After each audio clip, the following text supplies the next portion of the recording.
続きまして、一つ目の講演でございます。ピーター・ダッチ先生の、ご講演の方に入りたいと思います。Okay, good afternoon. Konnichiwa. I'm very happy to be here. My name is Peter Darch. I'm assistant professor at the School of Information Sciences at the University of Illinois at Urbana-Champaign. And in my talk this afternoon, I'll be talking a bit about the early experiences of two research libraries in the United States building digital data curation infrastructure. And I'll also be presenting some results, also thinking about the types of information that researchers need or that researchers want in order to be able to understand data and how they come to trust data and determine whether they want to reuse particular data sets. To give a little bit of context, a number of research agencies around the world have been implementing data sharing and data management policies. The Japan Science and Technology Agency is one. In the US as well, since 2009, the US National Science Foundation has had a requirement for data management plans that any recipients of funding from the National Science Foundation must produce a data management plan. The European Union as well, research councils of the UK, where I'm from originally, the Australian Research Council, and many others besides. So not just government research funding agencies, but also private foundations that fund research as well, like the Alfred P. Sloan Foundation, who have funded some of my own research. The Wellcome Trust as well in the UK. The Wellcome Trust is a private foundation in the UK, a medical foundation that really has led the way in many ways in promoting open science.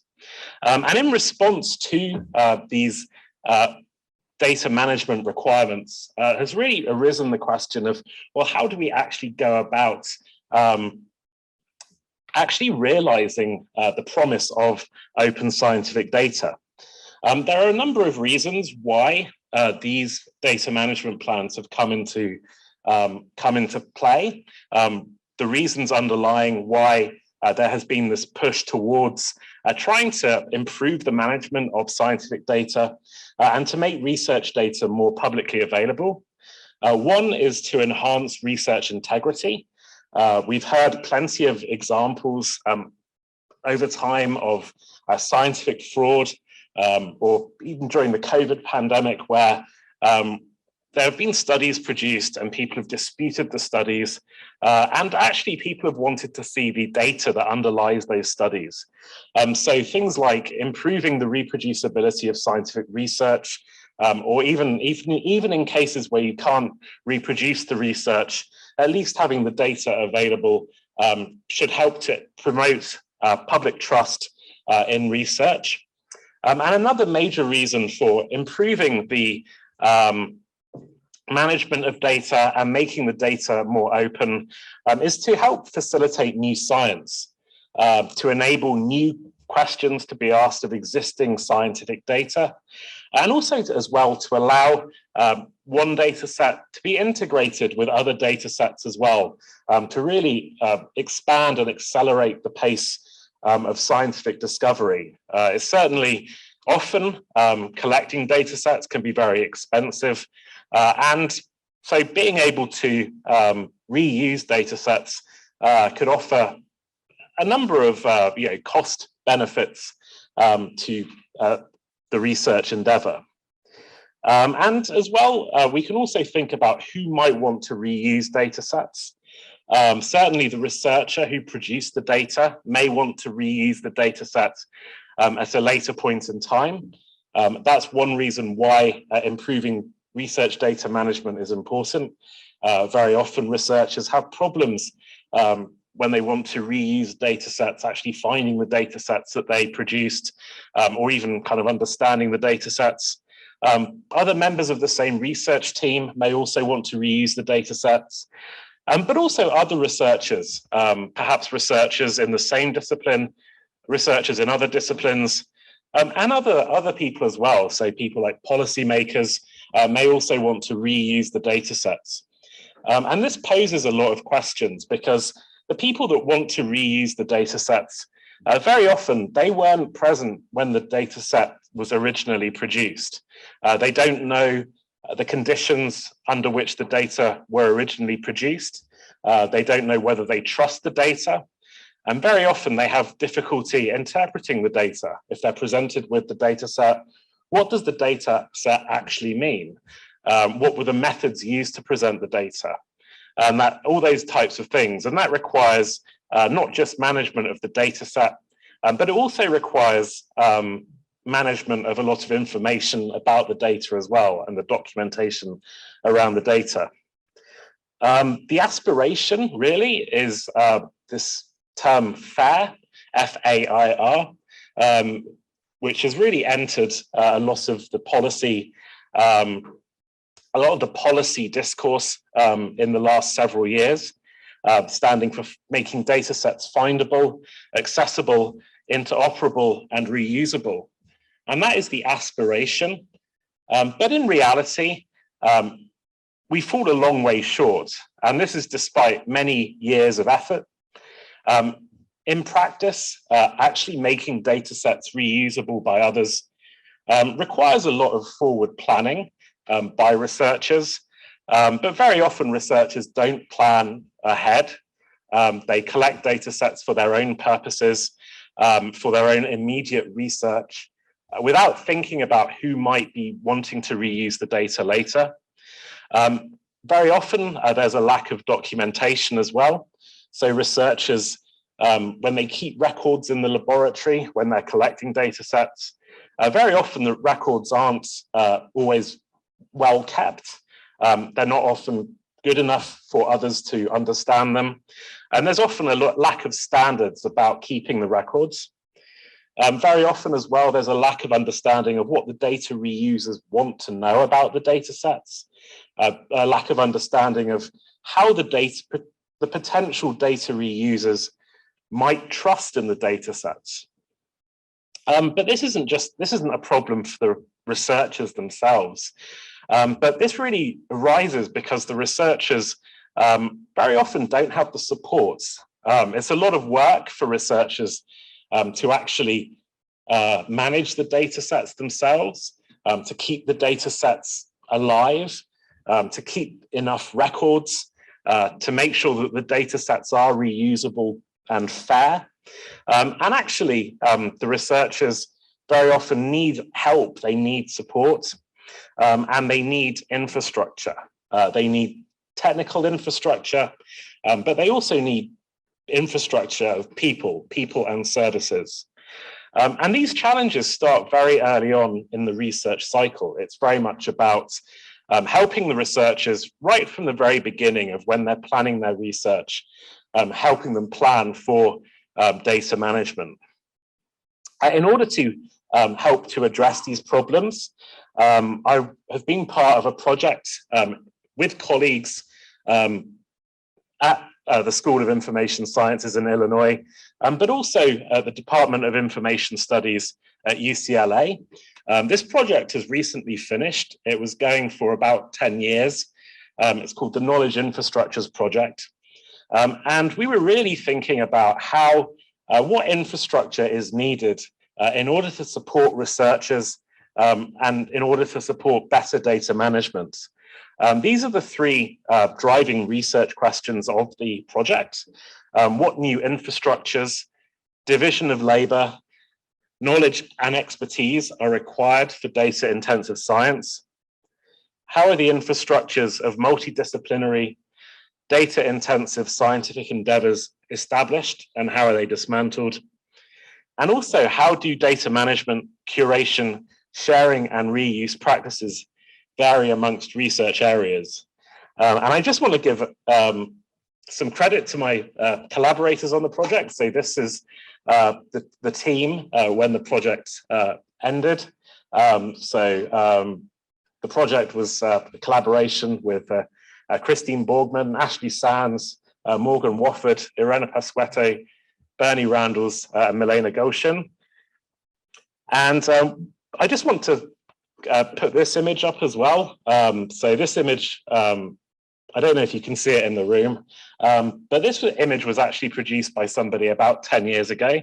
And it's meant to represent the infrastructure of information in science. It really kind of gives the sense that the infrastructure is very complicated.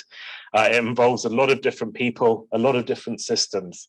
And so the infrastructure it's difficult to get right, and it involves a lot of work. So the research methods of the KI, the Knowledge Infrastructures Project, were very much social science. It involved ethnography, so working with studying large scientific collaborations, observing scientists at work, and both online and offline, often for weeks or months at a time, in-depth interviews with the researchers, and also looking at the documents as well, the policy documents of their project. We looked at several different sites. I'm not going to go through all of these, but in particular today, I'm going to focus on astronomy sky surveys. So these are large projects that involve pointing a telescope at the sky and collecting large quantities of data. These projects go on for many, many years. And also looking at the deep subsea floor biosphere as well. These are projects where researchers go out on cruise ships, drill hundreds of meters into the seafloor, and then look at the microbes that live in the seafloor. And then there's a few other research projects that some of my collaborators looked at as well. In particular, I want to focus on one astronomy sky survey. This is the Sloan Digital Sky Survey, which is still ongoing. And this was a very groundbreaking project in astronomy. It was conceived or planned from the early 1990s. And it was very much the first project of its kind in astronomy. So in New Mexico, they built a telescope, and they collected between 2000 and 2008 around 160 terabytes of data in phases 1 and 2. Now, the problem this telescope project faced was that because it was a new project, they really struggled just to get the project working. What that meant was that they didn't do any planning about what would happen to the data after 2008. So they made the data available openly to researchers in astronomy from 2000 to 2008. But then as 2008 approached and the funding was going to run out, they were worried that they would lose the funding to keep the data open, that this would mean a huge loss of data availability, a big loss of resources to astronomers. And so the Sloan Digital Sky Survey project leadership approached 2 university libraries and asked the 2 university libraries to undertake the task of keeping the data alive, making the data available, keeping the data available to astronomers. To keep the libraries anonymous, I call them Blue Library and Red Library. And these are the 3 research questions that we looked at, thinking about what is the infrastructure upon which digital services are built for research data curation? What decisions do stakeholders, so in this case, the library staff, make when building their services? But also what factors shape their decisions? So what we looked at in this project was how did the libraries build the digital infrastructure to try and keep the Sloan Digital Sky Survey data available? And why did they make those decisions? The these findings are reported in 2 papers, and I'm going to present findings from one of the papers in particular. And so really, as I said already, the Sloan Digital Sky Survey leaders they partnered with 2 university libraries, and their goal was a data set that was available over the long term, openly available to astronomers. And they wanted the astronomers to be able to use the data to keep producing new science and to reproduce existing science as well. And I also want to mention Dr. Ashley Sands, who actually conducted most of the interviews and observation upon which these findings are based. But what happened? So initially, the Sloan Digital Sky Survey and the libraries both thought that they could carry out this task quite easily. This was the first time the libraries had curated a scientific data set. This was, it took place from about 2008 to 2013. And the Sloan Digital Sky Survey leaders thought that the libraries would fulfill the task very easily. They thought that the libraries had a lot of experience in curating academic resources. And as a result, they thought that it would be very easy for the librarians to really just adapt to curating astronomy data. And the libraries themselves also believed that they could carry out the task with the resources that they had available. Also, something that they didn't anticipate, that they did not expect, was that the 2 libraries would actually end up in very different places. So on the surface, it appeared that the 2 libraries had identical tasks. But what actually happened was that the 2 libraries made very different decisions. They ultimately curated 2 different sets of materials. They weren't identical materials. They implemented different services to support data reuse. And as a result, the reuse possibilities that the data supported at each library were different. Actually, the reasons for this is that the 2 libraries were very different organizations. They had very different cultures. They had very different missions. They had very different existing resources and expertise. And all of those factors came together to cause this divergence. So ultimately, you can see in this table, again, I'm not going to go through all of this because there's just too much information. But in this table, the 2 columns relate to the 2 libraries, Blue University Library and Red University Library. And each row relates to a different set or different part of the Sloan Digital Sky Survey data set. And what you can see is that ultimately, the 2 libraries had differences in terms of what data they curated. And they also differed in terms of how they prioritized the data as well. In particular, I hope you can see that I'm going to focus on the 2 crosses that are red.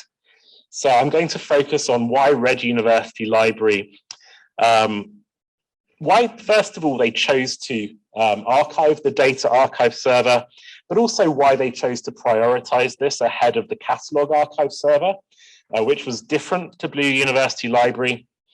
And then I'm going to talk about why Blue University Library chose to archive the administrative archive.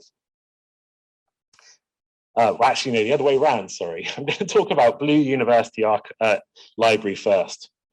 So Blue University Library, they chose to curate the administrative archive, which was part of the Sloan Digital Sky Survey's materials. And the administrative archive basically was a collection of all of the documents that had been produced by the Sloan Digital Sky Survey. This included all the grant applications, the project reports, but it also included all of the email archive as well. So all the emails that the project leaders had sent to each other. Because one of the reasons for doing this was that the Blue University official staff believed that it would help users of the data set understand why different decisions were made about how the data set was collected.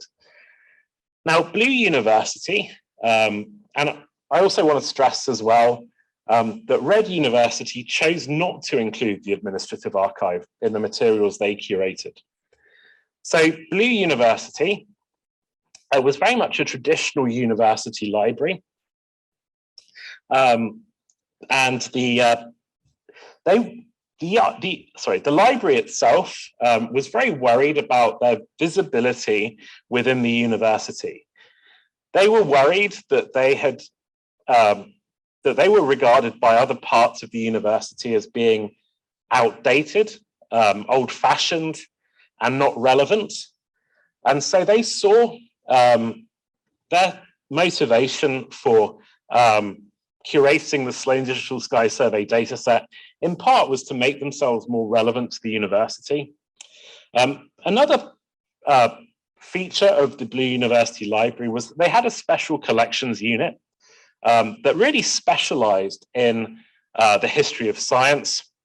And this particular, I also want to stress as well that as a traditional university library, the staff had a very strong service orientation. They really said that they felt that it was very important that they served the needs of the library users and the university as a whole. And the library, it was the library staff themselves that actually said, why don't we include the administrative archive in the materials that we curate? And actually by including the administrative archive, this enhanced the reuse potential of the data set, not only for scientists, but it also provided materials that could be used by historians of science and sociologists of science to study scientific collaboration. But what motivated the inclusion of the administrative archive? Well, there were a number of reasons why Blue University Library chose to take on the administrative archive. One was the strategic objectives of the library. So one of the, as I said already, the university library was very worried that they didn't have much visibility within the university. They were very worried about losing resources. And like I said, their special collections unit was already an established part of their library, but they were worried that the special collections unit might not get, might lose funding over time. And so by bringing the expertise of the special collections unit to bear on the administrative archive, it allowed them to articulate a new purpose for the special collections unit. It allowed them to breathe new life into the special collections unit. Also, relating to the missions, value, and internal culture of the library, as I said, the university library had a very strong service orientation. And so they were really thinking about the users of the Sloan Digital Sky Survey dataset. They were thinking about the scientists, they were thinking about the astronomers who might want to use the dataset, and they were thinking about how they could help those astronomers use the dataset. And so they believed that by including the emails in the materials that they curated, that would help astronomers understand the decisions that went into how the data set was built, how, for instance, for example, decisions about how the data was cleaned. Another component of the mission, values, and internal culture of the university library was that they also had a mission to archive the university records as a service to the university that they were part of. And a number of their faculty had been part of the Sloan Digital Sky survey, and they believed that including the administrative archive meant that they would actually be honoring their faculty and their faculty's involvement in this very important project. In addition, the administrative archive, archiving or curating the administrative archive fit very well into their existing organizational structure. As a traditional university library, it had been in existence for 150 years. They had a very fixed hierarchy, and they found that the administrative archive, they could fit it into the existing workflows of existing staff members, that they didn't need to create new positions. They didn't need to disrupt the existing hierarchy. So it fit very nicely for them. And finally, they had existing expertise and existing capacity and existing resources that they could use to curate the administrative archive. So they already had the special collections unit staff who had expertise in curating these types of archives. And in particular, their special collections unit staff had expertise in the history of science. So they had that expertise in curating the papers and the documents of this big scientific collaboration like the Sloan Digital Sky Survey. So the reason they ultimately chose to include the administrative archive, So the reason the Blue University Library staff wanted to include the administrative archive in the materials that they curated was due to an intersection of these factors. It allowed them to pursue their strategic objectives. It aligned with their missions, values, and internal culture. It fit well into their existing organizational structure. And it allowed them, or they already had the expertise and the capacity that they could bring to bear on. So it was an easy task for them. Now, shifting over to Red University Library, I mentioned that I was going to talk about how Red University Library, how they approached curating the data archive server. Now, Red University Library was very different to Blue University Library. In particular, the Sloan Digital Sky Survey data transfer process was handled by a unit, a special unit within Red University Library that was independent of the university library as a whole. It was given a lot of independence in terms of how it managed itself. It was allowed to choose its own projects. It was allowed to choose its own organizational structure.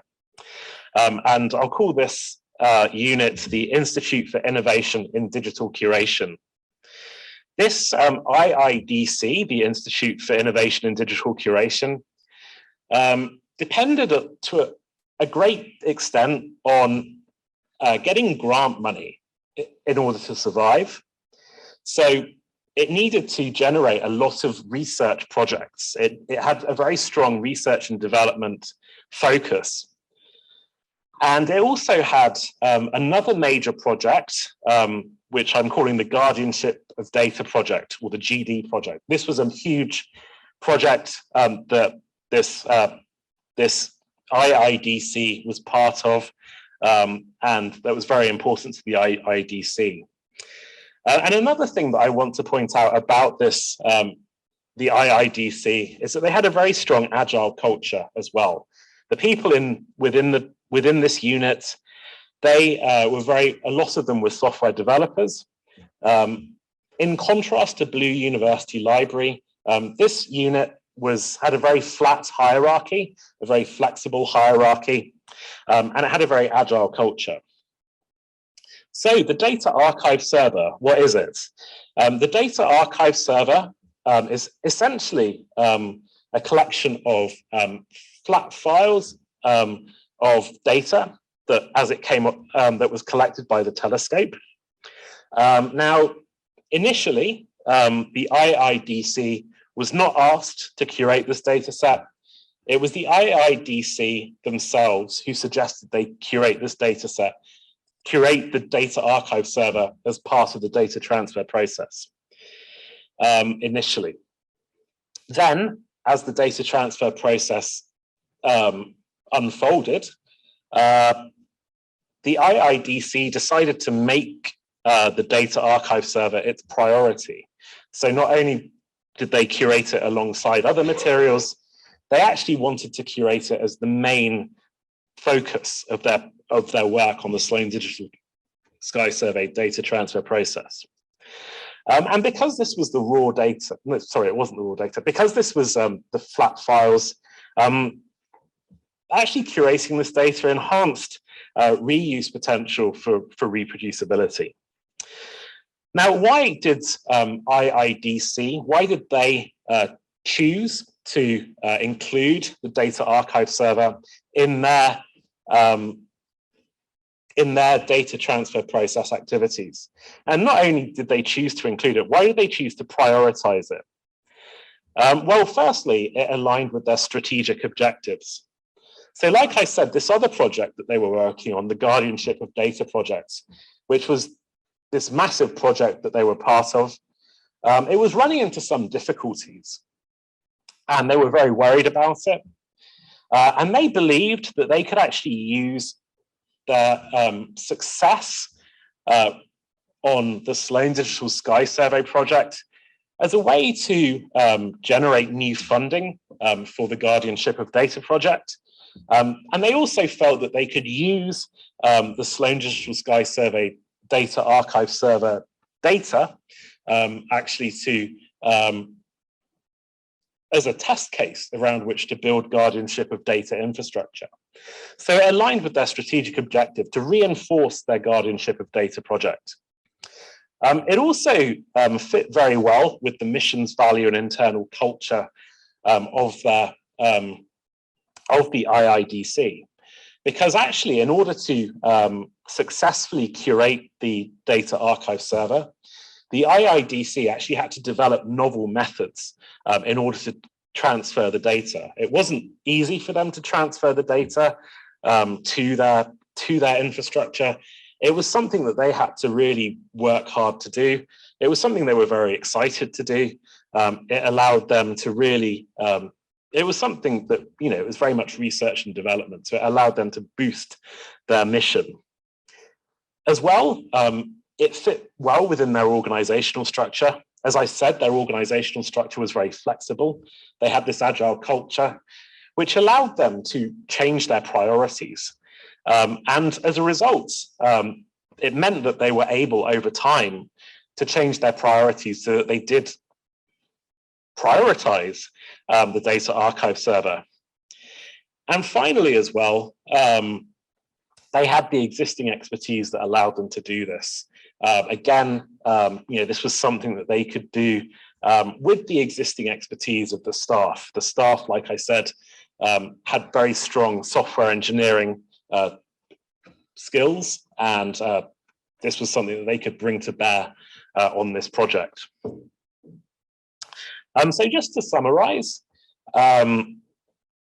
firstly, what we can see in the case of the Sloan Digital Sky Survey project, the data transfer project, was that although the two university libraries looked like they had the same task to begin with, and certainly that's what was expected at the beginning of the project, ultimately what happened was that the two libraries diverged a lot in terms of the paths they took. They ultimately ended up with two different sets of materials that they curated, and that ultimately meant that firstly that the Sloan Digital Sky Survey team were very surprised. But we can see in particular that the reasons for this were because of the underlying factors that already existed within the libraries: the strategic objectives of the libraries, the mission, values, and internal culture of the libraries, the existing organizational structure of the libraries, and the infrastructure and capacity of the libraries. Ultimately, what that also led to were differences in terms of the scholarly purposes for which the data could be used. So although both libraries aimed to support astronomers in reusing the data for new astronomy, the Blue University Library also helped support historians and sociologists of science, whereas the Red University activities could help support reproducibility. And as a result, meant that different scholarly communities could find the data set useful. And as a result, these divergent pathways led to different prospects for data reuse.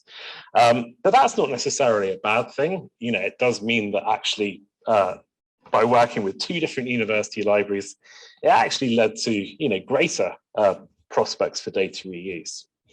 I'm just looking at the time. I think there's only about 10 minutes to go or so. So rather than plunge into another case study, maybe I'll see if there's any questions at this stage. ご質問ございます。はい、富浦先生お願いいたします。アドミニストラティブアーカイブというものが、ちょっと分かりにくかったんですが、データをマネジメントするためのアーカイブと考えてよろしいですか？例としては、メールのやり取りで、どういうことが決定されたかというような記録も重要というふうに言われたと思うんですが。Yeah, sure. So yeah, the administrative archive was really a collection of, sorry, I'm just going to turn this off. It's really a collection of all of the documents that were produced by the leaders of the project, pretty much from when they were first starting to conceive the project. So it includes all of the emails that they sent to each other. It includes all of the mailing lists internal to the project. So anything to do with, for instance, the Sloan Digital Sky Survey had annual data releases, and these obviously where they would release all the data that had been collected up to that point. And those data releases were very important. And so there would be a huge amount of email exchanged at that time around the data. And so those emails would be part of the administrative archive. Also, there would also be, so they got funding from the Sloan Foundation, and things like the proposal, the research proposal, the proposal for funding, and then all of the correspondence with the Sloan Foundation was also part of the administrative archive as well. And yeah, so things like that. Does that answer your question? ありがとうございました。ウェビナーの方にも質問が来ておりますので、私の方で読み上げたいと思います。お一人の方、匿名の方ですけれども、レッドライブラリーとブルーライブラリーが違う方向性で進めてしまったことの原因に、両者の能力や目的を指摘していましたが、研究側からの引き継ぎや使用が不十分であったということは考えられないでしょうか。という質問。Yeah, thank you very much for that question. Actually, this topic actually is very much, so I'll just go back to the two papers. So the paper I presented really was sort of the top paper, and then the question that you've asked really relates to the topic of the second paper. And yeah, in part, you're right that it is partly that there were some communication breakdowns. So in the first stage of the negotiations between the Sloan Digital Sky Survey team and the librarians, there was a lot of discussion, and so there was quite a lot of understanding. And then what happened after that was that before the process actually really started, there was really a negotiation phase. And that was when the Sky Survey leaders met the librarians. They met face to face, and they had intensive discussions. And ultimately what happened then, once they had the agreement. After that, there wasn't much interaction between the Sky survey leaders and the libraries, and it was really at that point that the libraries kind of went off and did their own things, and that was when the two libraries really started to diverge a lot. And actually, what we found in particular was that the Sloan Digital Sky survey leaders were very satisfied with some parts of the outcome of the process and less satisfied with other parts of the outcome of the process. And the parts of the process that had really been the subject of discussions during the negotiation phase, the Sky survey leaders were actually very satisfied with the outcome of the process. Whereas the parts of the process where the libraries had really done their own thing, that was when the Sky survey leaders expressed more frustration at the outcome of the process. So yeah, I think a lot of it was down to issues with communication, that really there hadn't been communication throughout the entire process, that there was communication at the beginning and communication at the end, but there wasn't communication during the process. And that led to issues, I think that led to frustrations on the part of the Sky survey leaders. ありがとうございました。では、フロアからもう一つご質問ありますので、お願いしたいと思います。Thank you for your talk. I try to ask you my question in English. I hope translator can translate my strange English to the correct Japanese. But anyway, thank you for your talk. I'm really surprised at knowing such a tough process is done just for, sorry, I might say just for one single data set. So the two university has its own discussion and negotiation and communication that you talk. But for me, I'm from a computer vision area. Usually just put data set on a GitHub or just a 5 minutes process or something. So my question is that, well, is there any discussion or research to minimize the effort of data sharing process? So now it seems so tough for sharing a single data set. Right. Yeah, I mean, in this case, this was really the first time the libraries had undertaken this type of process. So in part, I think that's one of the reasons why it was so difficult. You know, they didn't have a standardized process. But now, yeah, I think it depends. I think it depends on how standardized the data set is, really. You know, if it's data where, yeah, there's a lot of data sets that are similar, the library or the database or the data repository is very used to handling that type of data set, then the process is quite straightforward. But when it's kind of an unusual data set, like in this case, it was obviously very unusual for the research for the libraries, then it becomes much more difficult. But yeah, I mean, there is kind of research. I think not so much about libraries, because, but certainly there are data repositories that are kind of used to handling data sets. So in the US, for instance, there are some social science data archives like ICPSR. I can't remember the acronym. I think it's the Inter-University Consortium. It's social science, and yeah, the University of Michigan, and they have a very, very well set up, very well established process. So certainly, it's much easier for them now.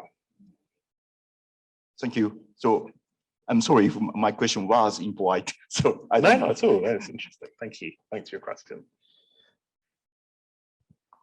ありがとうございました。ではもう一方からありますのでお願いいたします。So this is a very interesting talk. You motivated this originally by the value of sharing data, but then you talked about making an archive of emails where maybe people might have some concerns about other people reading their emails. Sure, yeah, right. And then you talked about somebody studying the people who are doing this, and maybe there would be some concerns about the interviews of those people, and then you wouldn't even tell us the names of the libraries because maybe there would be some concerns about the choices the libraries would make. Yeah. So is there an entirely parallel process we have to worry about where we think about control over access to the data that we're collecting? And did the cultures of these universities take any different perspectives there? Sure. Yeah, I mean, that's a really interesting question. Yeah, I mean, so certainly there's a big difference between sort of astronomy data versus data that's about people or data, and clearly archives of emails between scientists, are potentially sensitive. And we've seen, like with the ClimateGate scandal that happened in the UK, where climate scientists' emails were hacked and then released, and that led to an undermining of trust in some areas of climate science. If the emails are read, it could potentially compromise, in different ways. So certainly, there is definitely I think a big conversation and certainly a growing area of research about the conditions under which data should be accessed and under what purposes and for what purposes. Certainly, even scientific data, but certainly in the case of like the email archive, the email archive is part of sort of university papers. So the university library has a mission where it is required to archive all the papers of its faculty members, which includes their communications. And then, that is a complicated process. There's a huge kind of ethics around how and who can actually archive. So it's definitely a kind of an interesting question. Issues around privacy, and I'm working on a project at the moment actually that kind of deals with the ethics of open data and how and under what purposes data should be open or not. And so it's definitely a huge challenge. And then there's also, as you mentioned, the interviews upon which this project is based, the interviews that Ashley, for instance, conducted. Those interviews, we had to get institutional review board approval in order to conduct those interviews in the first place. All of those interviews were conducted under the guarantee of anonymity, and actually those interviews are, nobody else beyond the research team can actually access those interviews, and so and actually those interviews will be, not yet, but they will be after a certain period of time deleted. So so there's a lot. It's much more complicated when the data is about people or involves people, and it's a very interesting subject because then you have to balance. I mean, another one is kind of medical research data that could be used for many beneficial purposes, but at the same time, you have to balance that against privacy. So there's a lot to unpack there. It's a really interesting conversation. はい、ありがとうございました。ですね、他にウェビナーの方で、4つほどさらに質問いただいておりますけれども、もう少しだけちょっと時間ございますので、あと1、2問ここでお答えいただいて、その例以外はパネルディスカッションの時に、お答えいただこうと思っております。ではSure. ウェビナーからのご質問ですけれども、レッドユニバーシティにおいて、イージールな点が特色強みとのお話ですが、その一方でスタッフの雇用の不安定さがあるのではという懸念を抱きます。Collective Responsibility National Forum on Labor Practice for Grant Funded Digital Positions IMLS プロジェクトで言われたような雇用やキャリアプランをめぐる問題は、特にレッドユニバーシティの方では意識されているのでしょうかというご質問です。Right. Yeah, I mean, that's a really interesting question. And again, there's kind of a lot to unpack there. But certainly, yeah, there is a lot of concern. I mean, this is one of the issues with, there was a lot of insecurity at the library around employment. People, they did have to get the grants in order to keep the staff. And that certainly has a lot of, I think that certainly has a lot of ethical issues around that. In particular, I mean, put people under a great deal of pressure. It meant that the jobs were insecure. People were under stress, and this is one of the reasons why they actually took on this task. I think in the first place was to try and generate the money. I mean, I think that is a potentially a big problem. Firstly, it's a big problem for the staff themselves. And I think it also has implications as well for the quality of curation, the risks that, I mean, we've seen in this presentation, the importance of expertise and how important expertise is for curation, for successful curation.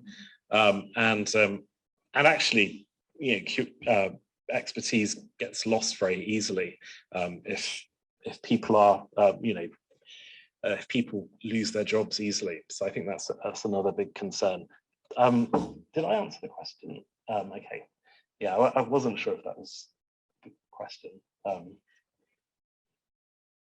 think so. Okay. では、もう3問ございますし、時間もちょっとありますので、短めにお答えいただくということで、英語で2つ質問がございますので、合わせてお聞きしたいと思います。最初の、質問はですね、Why they didn't host the data on GitHub? Okay. Second one is, was there any monetization at any level? Yeah, sure. So firstly, this was sort of back in, so they started to think about what would happen to the data back in 2006. So this was very much sort of at the end of phase 2 of the Sloan Digital Sky Survey. Phase 2 was, funding was expected to run out in 2008. And at the time, they were looking at what options they had available back then. And certainly, I don't think that would have been an option then.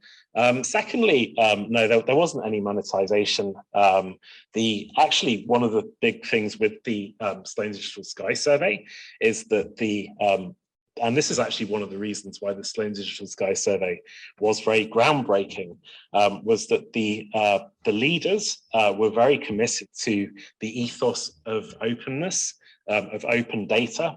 And actually, this was why it was quite radical that they actually wanted to make, when they planned the Sky Survey, they made the data openly available.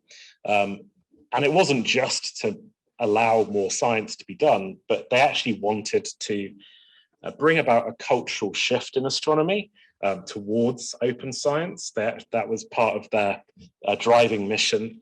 And that was also why they were so committed to keeping the data available after 2008, was because they wanted to continue to embed this ethos of open science.